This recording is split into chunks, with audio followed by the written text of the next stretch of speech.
자, 그래서 세타 제로 i와 그 다음에 속칭 얘기. 자, 그래서 우리가 뭘 생각을 하냐? 우선 첫째로 시간 병진을 생각을 합시다. 우리가 역학 부분을 앞에서 리뷰를 하면서 시간 병진에 대한 뇌더 차지가, 즉 시간 병진에 대해서 보존되는 양이 이때 뇌더 차지가 뭐다? 해밀토니안이라고 얘기를 했어요. 그죠? 그리고 공간 병진에 대해서 보존되는 양이 운동량이다 이렇게 얘기를 했죠. 그러면 시간만 병진되니까 입실론 제로는 0이 아니, E의 입실론 제로는 0이 아니에요. 그죠? 시간 병진을 시켰으니까. 그런데 공간 방향으로는 병진을 안 시켰으니까 얘는 0이에요. 그죠? 자, 그러니까 여기에서 뭐가 생기게 되냐면은 뇌더 커런트에서 지금 J 뮤를 보면은 마이너스 세타의 뮤 뉴 하고 E하고 뉴 이러한 형태가 주어진다는 것을 알 수가 있죠. 자, 그런데 우리가 얘기한 것처럼 보존량은 누구랑 관련되냐면 J0랑 관련됐어. 그죠? J0를 적분해서 만들었다는 얘기예요. 그래서 여기에서 보존량 우선 보존이 되게끔 만들어주는 J0 파트를 갖다가 구하면 여기가 마이너스 세타의 제로의 뉴의 입실론의 뉴인데 입실론이라는 친구는 0만 가능해. 그죠? 그러다 보니까 입실론 0, 0 이렇게 된다는 얘기죠. i일 때는 빵이 되니까. 자, 그러다 보니까 우리는 뭘 생각할 수 있겠냐면 이러한 양이 보존된다. 시간에 따라서 보존된다라고 하는. 그러니까 사실은 이러한 양이라기보다는 좀 더 정확하게 얘기하면은 인테그랄 d 3승 x에 그죠?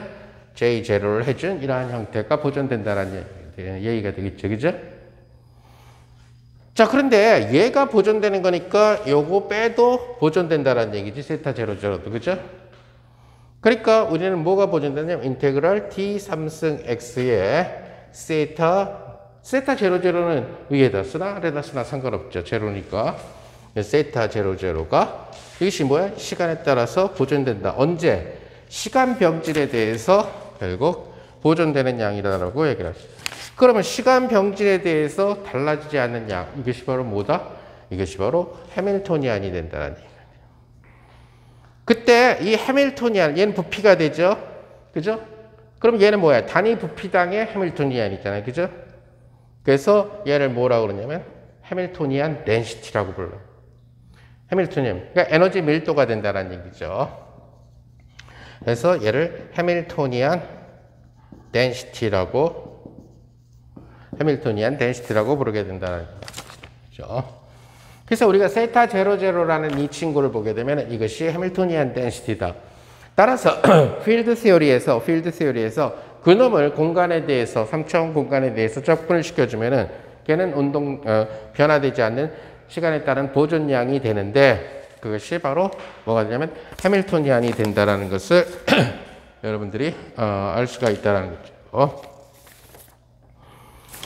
자, 그렇다면은 시간 병진이 아니라 여러분들이 만약에 공간의 병진을 생각을 한다면 공간 병진을 생각한다는 얘기는 입실론 제로는 0으로 두고 입실론 i는 0이 아닌 이러한 친구를 이때 뇌더 차지는 뭐가 돼버리냐면은 바로 i가 1, 2, 3, x, y, g니까 뭐가 되냐면 바로 3 모멘텀이 된다는 얘기죠. 그래서 3 모멘텀 같은 경우를 살펴볼게요. 자, 그러면은 뇌더 4 커런트에서 결국 보존량하고 관련되는 양은 J0인데 이것이 마이너스하고 세타하고 여기에 제로하고 그런데 여기에서 서메이션 시킬 건데 0일 땐 0이야. i일 때만 살아남아. 그죠? 따라서 i 입실론 i 이렇게 되겠죠? 그죠? 이것은 만약에 이 인덱스를 다 밑으로 내리면 어떻게 돼? 0이 내려올 때는 그대로, i가 내려올 때 마이너스 나오니까 세타의 제로 i에 입실론 i 이렇게 써줄 수가 있다는 거죠. 즉 다시 말해서 이것이 공간 병진 세 방향 1, 2, 3 방향 i가 1, 2, 3이니까 1, 2, 3 방향으로 공간 병진을 할 때 보존량이 된다는 얘기가 되겠죠. 그죠?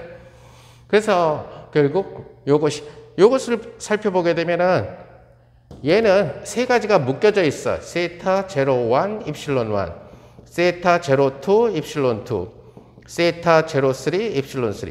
만약에 우리가 x 방향으로의 보존량을 찾고 싶으면은 이 완은 남겨두고 얘네들은 죽이면 되잖아. 그죠? 그러니까 이 세타 제로 1은 뭐란 걸 듣는다? x1 방향의 운동량 밀도가 되는 거지. 얘는 뭐가 돼? 만약에 이 2만 남겨두고 딴 걸 0으로 보내면은 바로 2 방향으로 갈 때 보존량하고 관련되니까 얘가 뭐다? 바로 그 2 방향의 운동량 밀도가 된다라는. 얘는 3 방향의 운동량 밀도가 된다. 그 얘기는 결국 뭐냐면은 인테그랄에 결국 세타 제로 i를 갖다가 세타 제로 i를 d3승 x에다가 적분해준 이 결과는 자 i라는 인덱스가 밑에 나와 있기 때문에 이거 역시 i를 밑에다 쓴 결국 운동량 pi가 된다는 사실. 만약에 i를 위로 올려주면 얘도 올려줘주면 돼요. 오케이? 그래서 얘를 뭐라고 부르게 되냐면 얘를 운동량 밀도, 모멘텀 덴시티라고 부르게 됩니다. 그래서 모멘텀 덴시티가 됩니다. 그러니까 세타 제로 제로는 해밀토니안 덴시티. 얘를 적분하면 해밀토니안. 세타 제로 i는 모멘텀 덴시티. 근데 해밀토니안과 모멘텀을 합치면 4 모멘텀이죠. 그죠? 근데 이제 그 보통 4 모멘텀 텐서 이러면 될 텐데 그냥 초창기에 필드 세오리나 성세론 이론을 만들던 사람들이 그 4 모멘텀이라는 단어를 쓰면은 그저 고전 역학에 심취되어 있던 사람들한테 익숙치 않으니까 에너지 모멘텀 텐서 이렇게 이름을 붙이게 된 거죠. 그냥 4 모멘텀 텐서 그랬으면 되는데. 그러니까 처음에 자기들이 새로운 이론을 만들었을 때 어떻게 얘를 갖다가 사람들한테 이해를 시키느냐. 그러니까 갑자기 뜬금없이 뉴턴 역학에만 콱 미쳐 있었던 사람들한테 그리고 슈레딩거 방정식에만 콱 미쳐 있었던 사람들한테 특성대성 이론을 써서 양자역학을 바꿀 거야. 민코프스키 스페이스에서 바꿀 거야. 이래버리게 되면은 뭐 황당무계하니까 결국 논문을 친절하게 쓴다라고 하는 게 그렇게 되는 거고 역시 마찬가지로 대학원 수업에서도 역시 학부 때 이런 걸 안 하다가 갑자기 특성대성 이론이 양자역학이랑 무슨 상관이 있어?